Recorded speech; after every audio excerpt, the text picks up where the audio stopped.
So hello guys, जय हिंद। कैसे हो आप सब? उम्मीद करता हूँ अच्छे होंगे। तो स्वागत है आप सभी का स्टैंड अप क्लासेस में। तो दोस्तों फटाफट एक बार फिर से आ जाइए आप सभी लोग क्लास पे। एक बार फिर से साइंस का जो है प्रैक्टिस सेट 2 लेकर के आ चुका हूँ, जो कि आप देख सकते हो। आपको पता है कि ये जो प्रैक्टिस सेट चल रहा है ये चैप्टर वाइज चल रहा है आपके साइंस का, ठीक है। मतलब आपके साइंस के सिलेबस को जो है मिला करके वहाँ से टोटल 1000 जो है बेहद महत्वपूर्ण प्रश्न श्रृंखला तैयार की गई है, जो कि डेली मैं आपको क्लासेज में करा रहा हूँ। और यकीन मानिए ये जो सारे क्वेश्चंस तैयार किए गए हैं ये सारे आपके प्रीवियस एग्जाम पे बेस्ड हैं, जो कि 100% यहाँ पे सक्सेस की गारंटी है। बस आप क्लासेस देखते रहिए।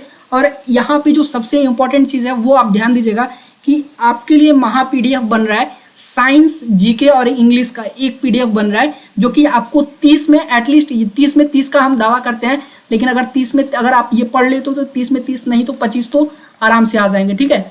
तो महा PDF का इंतजार करिए। अगस्त के पहले सप्ताह में जैसे ही महा PDF आएगा लॉन्च कर दिया जाएगा और आपको बता दिया जाएगा, आप ले लीजिएगा, बाई कर लीजिएगा। तो चलिए फटाफट सबसे पहले एक काम कर लीजिए आप लोग। अगर आपको इस क्लास की PDF चाहिए तो आप जो है वीडियो के डिस्क्रिप्शन में आपको टेलीग्राम चैनल का लिंक मिल जाएगा, जाकर के टेलीग्राम चैनल ज्वाइन कर लीजिए और इस क्लास का वहाँ पे आपको PDF भी मिल जाएगा। PDF लेकर के नोट बनाते रहिए। तो चलिए, ज़्यादा इस क्लास के बारे में कुछ नहीं कहूँगा, आप सभी को पता है कि कितना बेहद महत्वपूर्ण क्लास होने वाला है आज का। तो चलिए फटाफट हम लोग शुरू करते हैं। तो दोस्तों आज की क्लास का जो हमारा चैप्टर है वो है स्टेट्स ऑफ मैटर, बेहद महत्वपूर्ण है। तो इसको समझने से पहले सबसे पहले एक चीज जान लीजिए, स्टेट ऑफ मैटर। मैटर के कितने स्टेट होते हैं आप सभी को पता होगा, 3 स्टेट, ठीक है, जो कि हम लोग सॉलिड, लिक्विड और गैस बोलते हैं। लेकिन प्रेजेंट में जो है एक स्टेट आपको ये भी पता होगा कि प्लाज्मा होता है। लेकिन प्रेजेंट में अभी क्या है कि जो मैटर के स्टेट्स हैं वो टोटल 5 हो चुके हैं, ठीक है। कितने? 5 हो चुके हैं और एग्जाम में भी आ सकते हैं, तो उसके बारे में हम लोग डिटेल स्टडी करेंगे। अब ये जो मैटर होते हैं, सॉलिड, लिक्विड, गैस की मैं बात कर रहा हूँ, ठीक है। इनमें देखिएगा अलग अलग चीजें। सबसे पहले जो इनके पार्टिकल्स होते हैं ना, ये देख लीजिए। सबसे पहले हम बात करेंगे, ये आपका हो गया सॉलिड, ये हो गया लिक्विड और ये हो गया आपका गैस, ठीक है। अब इसमें ध्यान से देखिएगा, ये जो आपका सॉलिड होता है, ठीक है, इसमें इसके सबसे पहले मैं इसके फीचर्स बता रहा हूँ।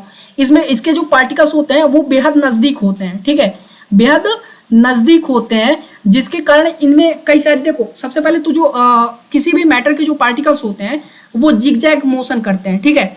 जिगजैग क्या करते हैं? मोशन करते रहते हैं। और इनके बीच में एक अट्रैक्शन फोर्स काम करता है, जिसका नाम होता है फोर्स ऑफ अट्रैक्शन, ठीक है, जिसके कारण ये एक दूसरे से बंधे होते हैं। और जैसे जैसे ये पार्टिकल्स एक दूसरे से दूर होते जाएंगे वैसे वैसे जो है आपके फोर्स ऑफ अट्रैक्शन कम होते जाएंगे, ठीक है। और काइनेटिक एनर्जी भी उसी हिसाब से काम करती है। चलिए, काइनेटिक एनर्जी क्या होती है अभी उसके बारे में बताऊंगा, कैसे इस पर काम करती है वो भी बताऊंगा। अब आप सोच रहे होंगे कि ये टॉपिक हम सबसे पहले क्यों डिस्कस कर रहे हैं, क्योंकि यही टॉपिक आपके एग्जाम के लिए जो है इस चैप्टर से सबसे महत्वपूर्ण है, यहीं से ज्यादा क्वेश्चन पूछे जाते हैं, ठीक है। चलिए, अब ये आपके सॉलिड के जो पार्टिकल्स हो गए वो बेहद नजदीक होते हैं। अब जो लिक्विड के होते हैं वो थोड़े थोड़े दूर पे होते हैं, ऐसे हो गए, ठीक है। लेकिन जिगजैग मोशन इनमें भी होता रहता है और फोर्स ऑफ अट्रैक्शन इनमें भी रहता है। अब इसके बाद देखिए, अब जो अगला आपका गैस है, इसके जो पार्टिकल्स होते हैं वो बेहद दूर दूर होते हैं, ठीक है, ऐसे। तो ये क्या है कि ये जिगजैग हमेशा जो है मोशन करते रहते हैं। अब एक चीज बताइए, जो आपका ये जो पार्टिकल्स जो है सबसे नजदीक रहेगा उनमें फोर्स ऑफ अट्रैक्शन जो है, ठीक है, वो सबसे क्या रहेगा? अधिक रहेगा। और जैसे जैसे पार्टिकल्स दूर होते जाएंगे फोर्स ऑफ अट्रैक्शन क्या होगा? कमजोर होता चला जाएगा। और जो जिगजैग मोशन है इनका, वो जैसे मान लीजिए इनको स्पेस मिली तो ये और तेजी से मोशन करेंगे। तो वैसे ही क्या होता है कि काइनेटिक एनर्जी क्या होती है? अब काइनेटिक एनर्जी आप ये बोलोगे कि सर कोई भी वस्तु जब मोशन में होती है तो वो कौन सी एनर्जी प्रोसेस की होती है? काइनेटिक एनर्जी, जिसको हम लोग बोलते हैं गतिज ऊर्जा, ठीक है। और पोटेंशियल एनर्जी भी आपको पता है क्या होता है? स्थिर ऊर्जा होता है। तो कोई भी चीज जो मोशन में हो, ठीक है, तो वो उसके अंदर कौन सी एनर्जी पाई जाती है? वो काइनेटिक एनर्जी है, काइनेटिक एनर्जी प्रोसेस की होती है। तो अब एक बात बताओ, जब ये पार्टिकल्स बेहद नजदीक थे तो इनको मोशन करने का जगह नहीं मिल रहा था, बेहद धीमी गति से या फिर बेहद कम मोशन कर रहे थे, जिसके कारण क्या हो रहा था कि इनमें काइनेटिक एनर्जी जो है वो कम पाई जा रही थी। अब जब थोड़े से पार्टिकल्स और दूर हुए, फोर्स ऑफ अट्रैक्शन जो है वो थोड़ा सा और जो है कम हुआ। देखिएगा, जैसे जैसे पार्टिकल्स दूर होते जाएंगे फोर्स ऑफ अट्रैक्शन इनके बीच में कम होता जाएगा। तो जैसे जैसे थोड़े से, अब लिक्विड में यदि आ जाए तो लिक्विड में क्या हुए? थोड़े से पार्टिकल्स दूर हो गए एक दूसरे से, तो इनमें फोर्स ऑफ अट्रैक्शन कम हुआ और काइनेटिक एनर्जी क्या हुई? बढ़ गई, क्योंकि इनका जो मोशन है वो थोड़ा और जो है सॉलिड से ज्यादा हो गया इसमें, ठीक है, क्योंकि वो जिगजैग जो मोशन है वो थोड़े और तेजी, ये कई प्रकार के मोशन करते हैं अभी और बताऊंगा। सबसे पहले आप जिगजैग ही जानिए, क्योंकि 9वीं 10वीं में यही बताया जाता है, ठीक है। तो इनका मोशन थोड़ा और तेज हो गया, जिसके कारण क्या हुआ? काइनेटिक एनर्जी इनकी और बढ़ गई। अब बात कर लेते हैं गैस का। इससे संबंधित काइनेटिक एनर्जी पे बेस्ड बहुत सारे क्वेश्चन एग्जाम में आते हैं। अब यहाँ पे देख लो, अब जो ये गतिज ऊर्जा है, काइनेटिक एनर्जी है, अब गैस के जो पार्टिकल्स मैंने आपको बताया ये बेहद दूर दूर होते हैं, ठीक है, इनके बीच में बहुत ज्यादा स्पेस होता है, जिसके कारण क्या होता है, जो इंटर मार्टिक्यूलर या फिर आप कह लीजिए फोर्स ऑफ अट्रैक्शन जो होता है वो क्या होता है, वो बेहद कम हो जाता है, और ये जिगजैग इनकी जो मोशन है वो बेहद अधिक हो जाता है। तो जिसके कारण इनमें क्या होता है, गैस में जो है फोर्स ऑफ अट्रैक्शन जो है सबसे कम होता है और काइनेटिक एनर्जी जो है सबसे अधिक होता है, ठीक है। जैसे जितनी अधिक रफ्तार से ये मोशन करेंगे उतना ही अधिक जो है इनके अंदर काइनेटिक एनर्जी ये प्रोसेस किए हुए होंगे, ठीक है। चलिए, तो अब यहाँ पे टाइप्स ऑफ मैटर देख लीजिए, 3 टाइप्स है, सॉलिड, लिक्विड, गैस। चौथा स्टेट बता देता हूँ, पांचवा भी बताऊंगा। चौथा स्टेट आपको भी पता है, प्लाज्मा। प्लाज्मा वगैरह में जैसे आप हनी बोल लीजिए, ठीक है, मतलब जो थोड़े गाढ़े होते हैं, लिक्विड से थोड़े गाढ़े, ठीक है, जो आसानी से फ्लो ना हो, वो किस कैटेगरी में आते हैं, वो प्लाज्मा कैटेगरी में आते हैं, ठीक है। तो सॉलिड में अब आप बोलेंगे सर ये आइस वगैरह, ये सफायर या फिर सैंड डायमंड ये क्यों बता रहे हैं, तो अभी मैं आपको बता रहा हूँ। देखिए सॉलिड में जैसे आपका आइस आ गया, सैंड आ गया, सफायर हो गया, ठीक है, डायमंड हो गया, गोल्ड हो गया, सिल्वर हो गया, आयरन हो गया, वुड हो गया, शुगर हो गया, साल्ट हो गया, तो ये तो कॉमन चीज है। लेकिन जब आप यहाँ लिक्विड में आएंगे, ठीक है, तो वाटर, मिल्क और ऑयल, ठीक है, यहां तक तो हमने देख लिया। अब इसके बाद देखिएगा जो जो इंपॉर्टेंट चीजें मैं बता रहा हूं, जो मरकरी होता है, हमेशा एग्जाम में पूछा जाता है कि कौन सा ऐसा जो है आपका मेटल है जो रूम टेम्परेचर पे लिक्विड फॉर्म में होता है, ठीक है। तो ये सबसे इंपॉर्टेंट है, याद रखिएगा। यही इसीलिए मैं आपको लिक्विड कैटेगरी में मरकरी को दिखा रहा हूं, क्योंकि जो मरकरी है वो हमेशा रूम टेम्परेचर पे क्या होती है, लिक्विड फॉर्म में होती है, ठीक है। कैरोसिन भी लिक्विड फॉर्म में ही होता है, फिर पेट्रोल भी लिक्विड फॉर्म में, अल्कोहल मतलब शराब वगैरह जो लिया जाता है, ठीक है, उसमें वो भी क्या है आपका, वो भी लिक्विड फॉर्म में होता है। अब एक चीज और देखिए, ब्रोमीन, ठीक है, ब्रोमीन बेहद कम टेम्परेचर पे, पहले ही याद कर लीजिए, जो कुछ भी बता रहा हूँ क्वेश्चन भी कराऊंगा, बेहद कम टेम्परेचर पे क्या होता है, ये लिक्विड फॉर्म में, रूम टेम्परेचर पे लिक्विड फॉर्म में कन्वर्ट हो जाता है। तो ऑलमोस्ट ये समझ लीजिए कि ब्रोमीन लिक्विड फॉर्म में ही होता है रूम टेम्परेचर पे, ठीक है। विनेगर मतलब सिरका, आपको पता ही है, ये भी लिक्विड फॉर्म में होता है। और गैलियम, ये भी याद कर लीजिएगा, जो गैलियम होता है ये भी लिक्विड फॉर्म में होता है रूम टेम्परेचर पे, ठीक है। और गैसेस में आपका एयर आ गया, एयर में कई सारे जो है मिले होते हैं, वो क्या है, मिक्सचर हो जाएगा आपका। ऑक्सीजन हो गया, कार्बन डाइऑक्साइड हो गया, क्लोरीन हो गया, नाइट्रोजन डाइऑक्साइड हो गया, हाइड्रोजन हो गया, ठीक है, नाइट्रोजन हो गया, फिर हीलियम हो गया, आर्गन हो गया, सल्फर डाइऑक्साइड हो गया। तो ये सारी चीजें क्या है, ये गैसेस में आती हैं। तो ये इसमें जो याद करने वाली चीज है मैंने आपको बता दिया, मरकरी याद कर लीजिएगा, ब्रोमीन और गैलियम, ये 3 चीजें बेहद महत्वपूर्ण है। अब देखो, अब जो ये कैरोसिन है, इसका यूज सबसे ज्यादा क्या होता है कि इसमें जो है सल्फर मैं कह रहा हूँ, सोडियम स्टोर किया जाता है, ठीक है। अब सोडियम इसमें क्यों स्टोर किया जाता है, क्योंकि वो नेचर में जो सोडियम होता है वो हाईली इन्फ्लेमेबल होता है, बहुत जल्द जो है अगर ऑक्सीजन के कांटेक्ट में आएगा तो तुरंत आग पकड़ लेता है, जिसके कारण क्या होता है, सोडियम को कैरोसिन में रखा जाता है। ये चीज याद कर लीजिएगा, एग्जाम में पूछा जाता है, ठीक है। चलिए अगले क्वेश्चन की तरफ, अगले टॉपिक की तरफ हम बढ़ते हैं। यहाँ पे कुछ कॉमन जो है कंपाउंड्स दिए गए हैं और उनके फार्मूले दिए गए हैं, जिनको याद करना जरूरी है क्योंकि एग्जाम में हमेशा पूछा जाता है, ठीक है। सल्फ्यूरिक एसिड है, सल्फ्यूरिक एसिड का H2SO4 हमेशा एग्जाम में आता रहता है। नाइट्रिक एसिड का याद कर लीजिएगा, HNO3। अमोनिया का होता है NH3, शुगर का, ठीक है, C12H12O11, ठीक है। पोटेशियम परमैंगनेट का देख लीजिएगा, KMnO4 होता है, और वही मर्क्यूरी क्लोराइड का HgCl2 होता है। एल्युमिनियम ब्रोमेट का जो है आपका AlBr3 होता है। फिर बोरेक्स का क्या होता है, Na2BA4O7 होता है, ठीक है।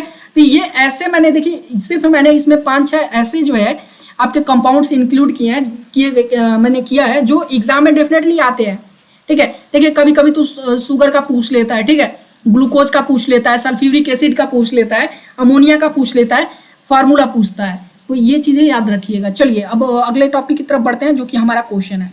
तो देखिएगा सबसे पहला और सबसे बेहद महत्वपूर्ण क्वेश्चन दिया गया है, one that is a very good conductor of electricity in the following list of solid is.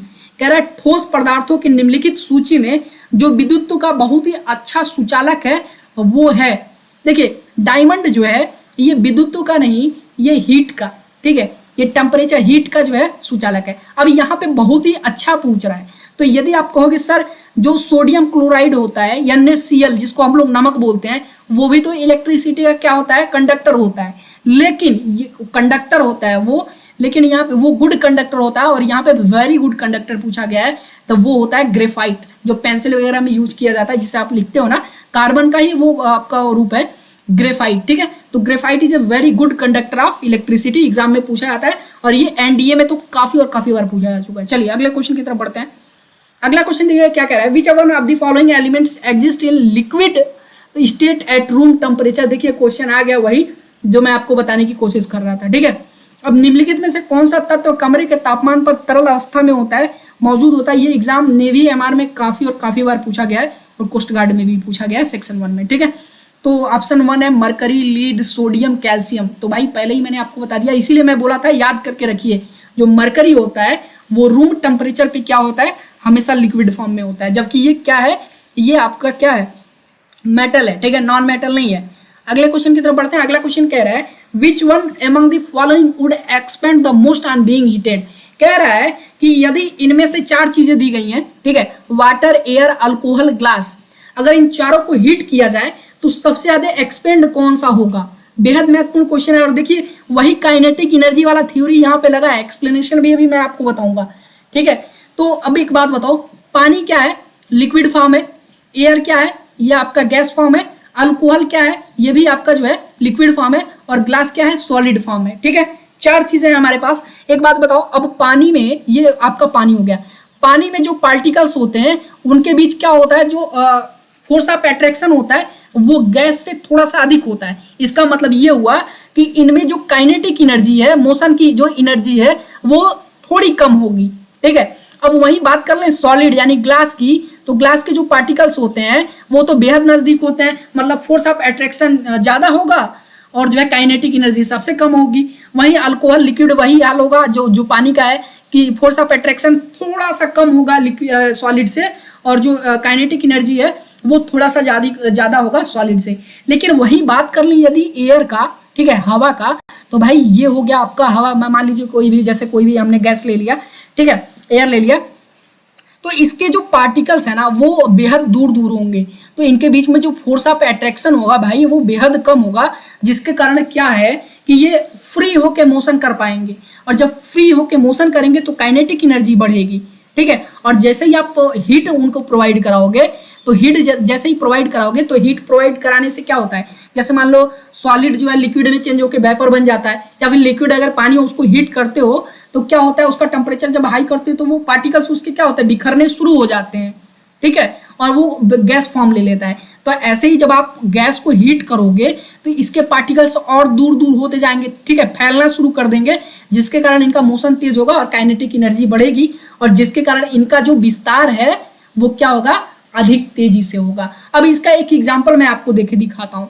ठीक है। एग्जाम्पल जैसे मान लो अगर ये अगरबत्ती आप जलाते हो, कमरे के किसी एक कोने में आप जला के रख देते हो, तो उसकी सुगंध जो है तुरंत जो है आप देख लो पूरे कमरे में फैल जाती है। ऐसा क्यों होता है भाई, क्योंकि उनका विस्तार अधिक होता है, उनमें उनके जो पार्टिकल्स हैं वो दूर दूर है, मोशन तेजी से करते हैं, और फोर्स ऑफ अट्रैक्शन उनके बीच में, मतलब वो आपस में बंधे नहीं होते हैं, ठीक है, अट्रैक्शन कम होता है। तो ये चीज थोड़ा इंग्लिश वाले भी इसको समझ लीजिएगा, जो इंग्लिश के कैंडिडेट, इंग्लिश में मैं पढ़ देता हूँ। The kinetic energy of the particles in the gaseous state is quite high होता है काइनेटिक एनर्जी, किसके कारण, as compare to that of liquid और सॉलिड, जो चीज मैंने आपको बताया।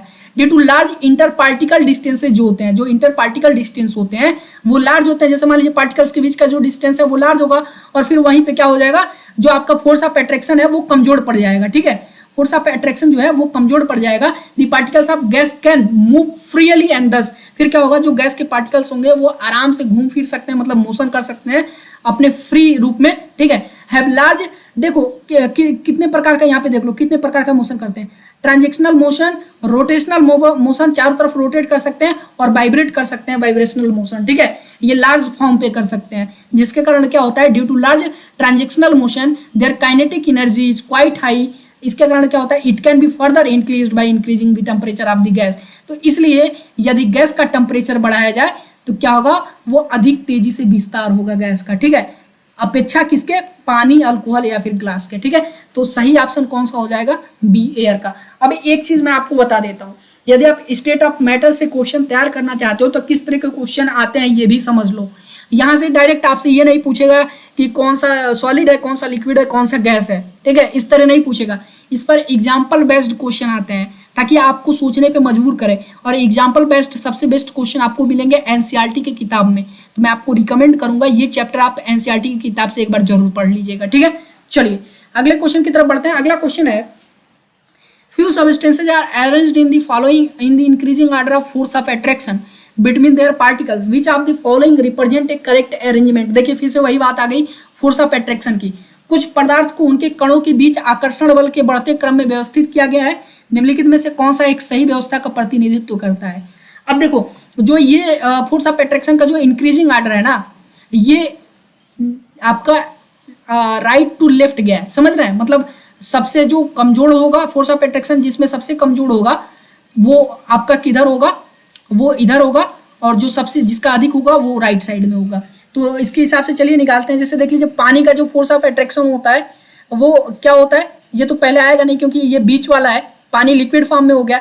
अब हवा, तो हवा का जो है ना, ये इसका देखो थोड़ा हवा से थोड़ा सा फोर्स ऑफ अट्रैक्शन इसका ज्यादा होता है, ठीक है, क्योंकि उसके पार्टिकल्स थोड़े नजदीक होते हैं। तो इसके कारण हवा हो गया या फिर विंड हो गया, ये तो दोनों एक ही कैटेगरी में आ जाएंगे, गैस के कैटेगरी में।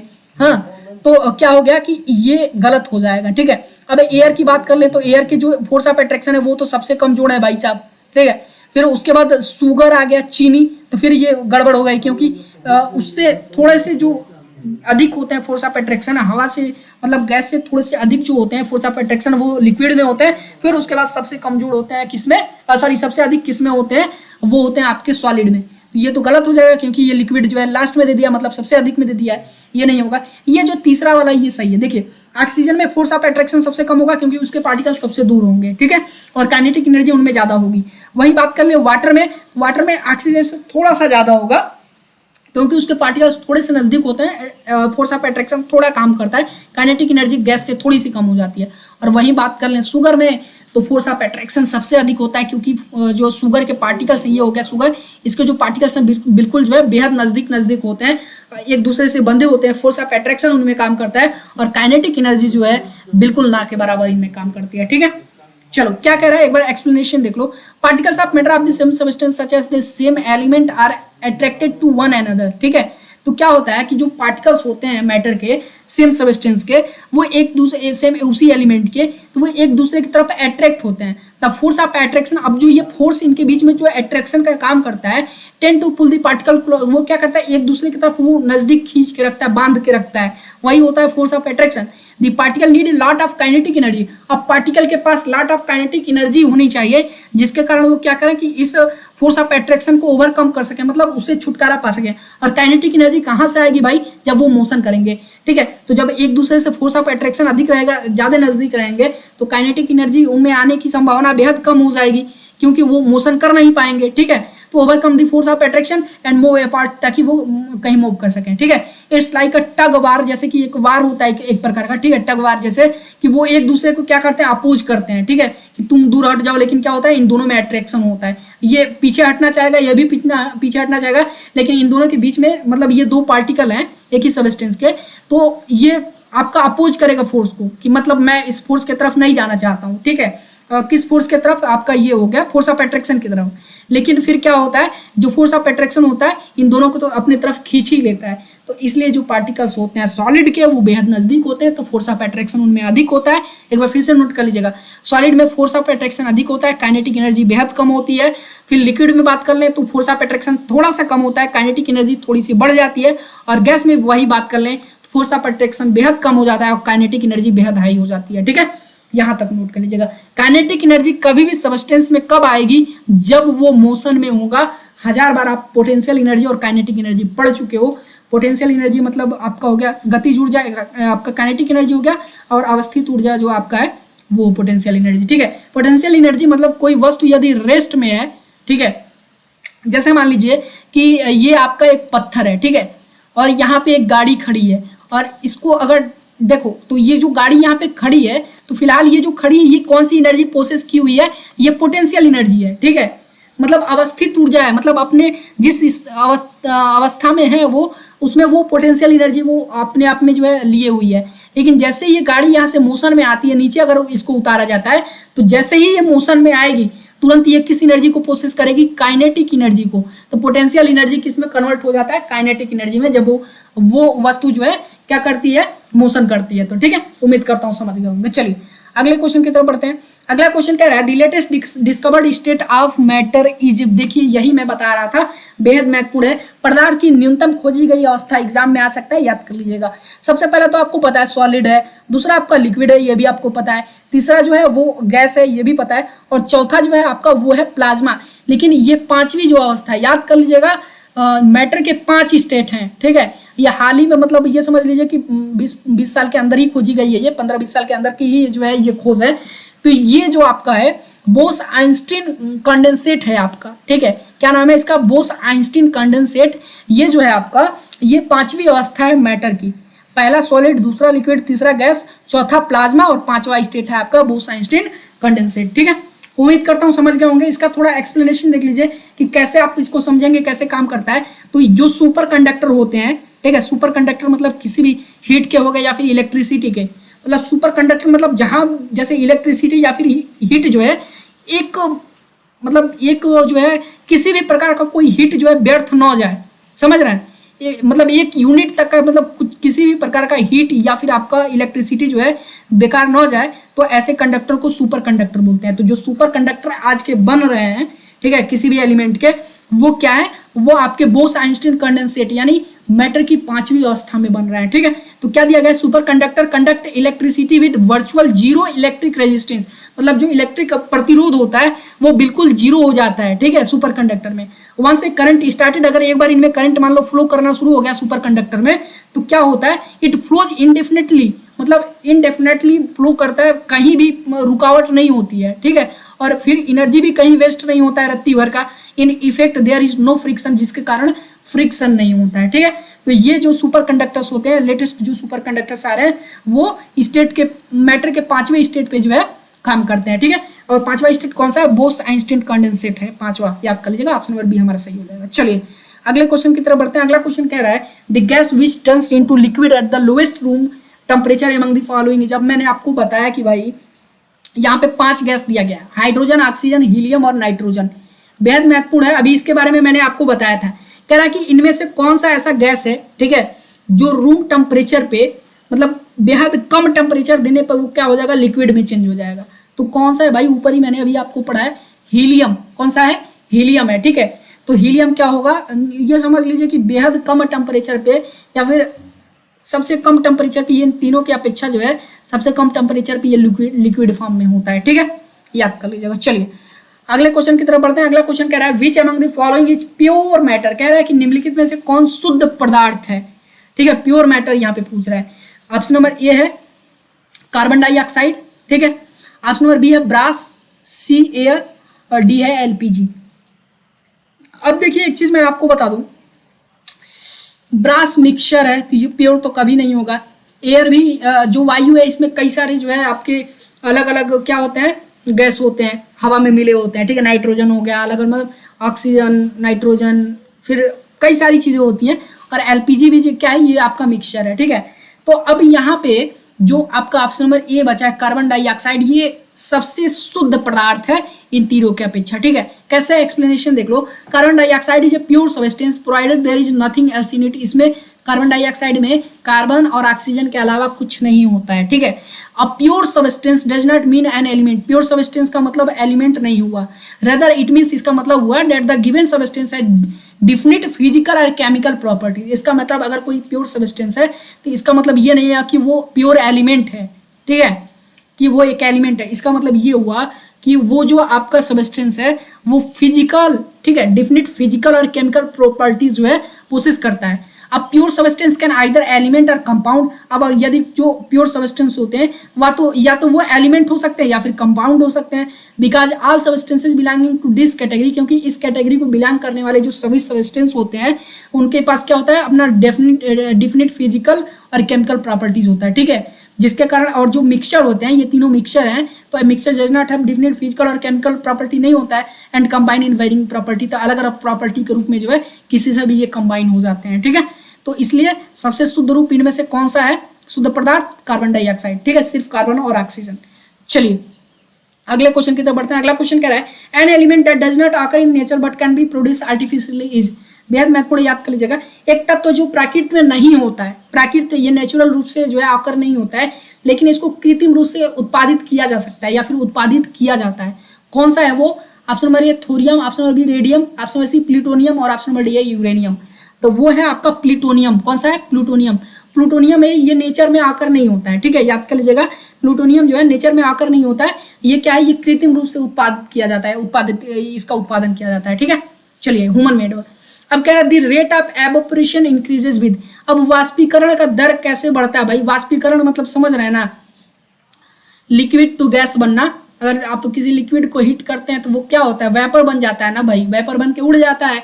तो इसको समझिएगा, कह रहा है कि जो वाष्पीकरण का जो दर है वो कब बढ़ जाएगा, किस स्थिति में? यदि सरफेस एरिया बढ़ाया जाए तब।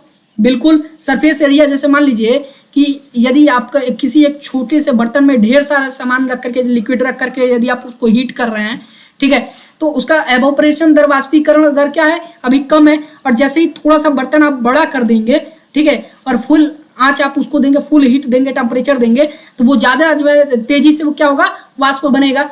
तो ऑप्शन नंबर ए भी इसका सही है। फिर an increase in temperature, temperature बढ़ाओगे फिर भी वाष्पीकरण तो बढ़ेगा भाई। जब टेम्परेचर बढ़ेगा तो वाष्पीकरण लिक्विड से जो है गैसियस फॉर्म में कन्वर्ट होने का जो दर ये आपका है, ये और तेजी से बढ़ेगा।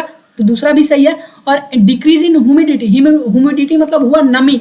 जब आप नमी करोगे, ठीक है, जब माहौल आपका ये ह्यूमिडिटी, जब नमी होगी, ठीक है, तो क्या हो जाएगा फिर, ड्रॉट मतलब जो टेम्परेचर होगा आपका उस प्लेस का वो हाई होगा। टेम्परेचर बढ़ेगा जब ह्यूमिडिटी आपका जो कम करोगे, आप नमी कम करोगे, तो टेम्परेचर ऑब्वियसली क्या होगा, ड्राई होगा, जिसके कारण क्या होगा, वाष्पीकरण का जो है दर थोड़ा सा बढ़ जाएगा। इसलिए क्या है, ये तीनों ऑप्शन बिल्कुल सही है, ऑल ऑफ दी अबव हो जाएगा। ऑप्शन नंबर डी हमारा बिल्कुल सही हो जाएगा, ठीक है। तो ये तीनों स्थिति में जो है क्या होगा, अगर इन तीनों स्थिति को अपनाया जाए, तीनों ही स्थिति में जो वाष्पीकरण का दर है वो बढ़ेगा, ठीक है। चलिए अगला क्वेश्चन देखते हैं। अगला क्वेश्चन कह रहा है a mixture of water and alcohol can be separated by. कह रहा है पानी और अल्कोहल के मिश्रण को किसके द्वारा अलग किया जा सकता है? ऑप्शन नंबर ए बोलता हूँ filtration, option number B evaporation, option number C decantation और ऑप्शन नंबर डी है डिस्टिलेशन। तो बताइए जरा, इनमें से कौन सा मिक्सचर ऑफ वाटर और अल्कोहल को अलग करने के लिए इसमें से कौन सा वो अपनाया जाएगा? फिल्ट्रेशन का इस्तेमाल किया जाएगा, छानने का काम, भाप निस्तारण या फिर आसवन? तो वह है डिस्टिलेशन। डिस्टिलेशन प्रोसेस आपने देखा होगा, ठीक है, ऐसे हीट किया जाता है, फिर ऑक्सीजन यहाँ से अलग अलग रूप में गैसियस स्टेट में उस चीज़ को अलग कर लिया जाता है, ठीक है। वो प्रोसेस आपने 9वीं 10वीं में पढ़ा है, ठीक है। तो पानी और अल्कोहल अगर एक दूसरे में मिक्स हो जाते हैं तो कौन सा प्रोसेस है? डिस्टिलेशन का प्रोसेस है उन दोनों को अलग करने का, ठीक है, याद कर लीजिएगा। ऑप्शन नंबर डी बिल्कुल सही हो जाएगा। अगले क्वेश्चन की तरफ बढ़ते हैं। अगला क्वेश्चन हमारा कह रहा है iodine can be separated from a mixture of iodine and potassium chloride. कह रहा है कि आयोडीन और पोटेशियम क्लोराइड के मिश्रण से आयोडीन को किसके द्वारा अलग किया जा सकता है? बेहद महत्वपूर्ण क्वेश्चन है और ये जो हमारा क्वेश्चन है ये आप सभी के लिए है, बेहद महत्वपूर्ण क्वेश्चन है। एक मिनट रुक जाइए, अगला क्वेश्चन नहीं है, अगला कोई क्वेश्चन नहीं है, ठीक है। यही आपके लिए, आपके लिए जितने भी लोग देख रहे हैं सबको इस जो है क्वेश्चन का आंसर कमेंट करना है, जितने भी लोग देख रहे हैं। तो आयोडीन को यदि जो है आयोडीन और पोटेशियम क्लोराइड के मिक्सचर से अलग करना है, ठीक है, तो कौन से जो है आपको यहाँ पे विधि के द्वारा ये अलग किया जा सकता है? ऑप्शन नंबर ए बोलता हूँ sedimentation, option number B filtration, option number C sublimation और ऑप्शन नंबर डी डिस्टिलेशन, ठीक है।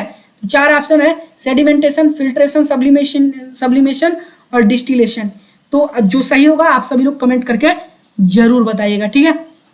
और कल के क्वेश्चन का मैं आंसर आपको बता देता हूँ। जो 12वां क्वेश्चन मैंने आपसे पूछा था उसका जो सही आंसर होगा वो होगा आपका एंगल। मैंने आपको बताया था जो एंगल होता है उसका कोई डायमेंशन नहीं होता है, डायमेंशन लेस होता है एंगल, ठीक है।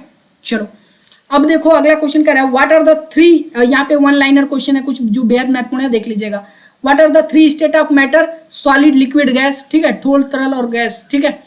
तो ये तो 3 स्टेट हो गए, 2 स्टेट और याद कर लो, प्लाज्मा और जो आपका बोस वाला जो मैंने आपको बताया, बोस आइंस्टीन कंडेंसेट का, ठीक है। Which element exist as a liquid at room temperature? Mercury है आपका भाई साहब, ठीक है। Latest discovered state of matter? अब इनमें से कौन सा जो है latest discovered state of matter है? तो बोस आइंस्टीन कंडेंसेट है, ठीक है, जिसका एग्जांपल मैंने आपको ऑलरेडी दे दिया है। फिर कह रहा है which process is responsible for the speed of smell? Smell किसके वजह से फैलता है? डिफ्यूजन के वजह से, ठीक है। डिफ्यूजन की वजह से क्या होता है, स्मेल फैलता है। तो अगरबत्ती जलाते हो तो उसमें कौन सा क्रिया काम करता है, डिफ्यूजन का क्रिया काम करता है, ठीक है। What are two types of solid, तो दो प्रकार के सॉलिड कौन कौन से हैं देख लेना, क्रिस्टलिन और एमोरफोस है, ठीक है, एमॉर्फस है, एमॉर्फस और क्रिस्टलिन, सॉरी क्रिस्टलिन और एमॉर्फस, ये आपके जो है ठोस के दो प्रकार है, क्रिस्टली और अनाकार, ठीक है। तो फाइनली हमारा जो ये क्लास है यहीं पे खत्म होता है, ये जो चैप्टर है फिनिश हो चुका है। इससे रिलेटेड और भी क्वेश्चन मैं करा दूंगा जब दोबारा से प्रैक्टिस करवाऊंगा सब मिक्स करके। बाकी के लिए मैं आपको बता दूं, इसका यदि आपको पीडीएफ चाहिए तो वीडियो के डिस्क्रिप्शन में टेलीग्राम चैनल का लिंक है, ठीक है, नोट कर लेना। वीडियो के डिस्क्रिप्शन में टेलीग्राम चैनल का लिंक है, वहां से जाकर के इस क्लास का पीडीएफ आप ले लो। टेलीग्राम पे हमें फॉलो कर लेना, क्योंकि नए नए जो भी नोटिफिकेशंस वगैरह आते हैं, डेली क्विजेस कराए जाते हैं, क्वेश्चन प्रोवाइड कराते हैं, आपके स्टडी मटेरियल, तो फॉलो कर लेंगे तो आपको ही फायदा होगा, जो कि मैं यहाँ पे रोज चैनल पे नहीं कर सकता, ठीक है। तो जाकर के ले लीजिएगा। आंसर वगैरह भी मैंने इसमें इंक्लूड कर दिया है, आपके जितने भी क्वेश्चन मैंने प्रैक्टिस सेट करवाए हैं। फिलहाल के लिए अलविदा दीजिए। और हाँ, वीडियो पे नए हैं तो भाई वीडियो को लाइक कर दो, चैनल को सब्सक्राइब कर लो, क्योंकि ऐसी ही डेली क्लासेस आते रहती हैं। और साथ में इस वीडियो को शेयर भी कर दो ताकि आपके दोस्त भी देख सकें और अपनी तैयारी बेहतर कर सकें। चलिए फिर मिलते हैं नेक्स्ट क्लास में, तब तक के लिए धन्यवाद।